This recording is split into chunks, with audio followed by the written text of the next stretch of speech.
আপনারা কেউ কি মনে কষ্ট নেবেন আমি যদি এই যে মাইক ম্যানের সাথে একটু কথা বলি?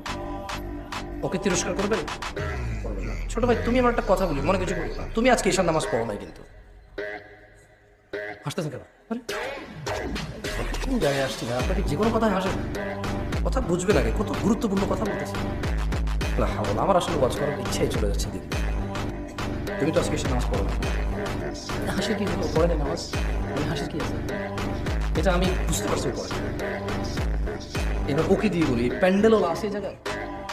প্যান্ডেলওয়ালা আছে? আজকে তোমাদের ভলান্টিয়ার কতজন? সবাইকে ডাকো। ওখান থেকে আমি মিনিমাম ছেলেপেলেকে বাইরে বাজারে এসে নামাজ পড়ে নিই। সব বাইরে আছে, ঠিক আছে? আমি চলে গেলাম, ইনশাল্লাহ ওয়াজ শেষ করে তোমরা কালকে বিচার করিও তোমাদের যে তোমাদের ভলান্টিয়ারদের মধ্যে কত ছেলে ঈদের নামাজ পড়ে না।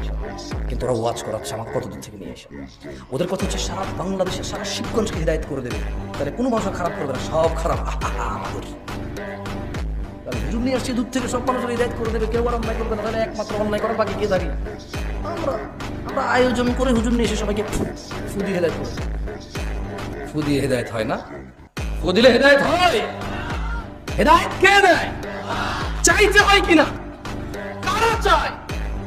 যারা জান্নাতের আশা করে, যারা জাহান্নামের ভয় পায়।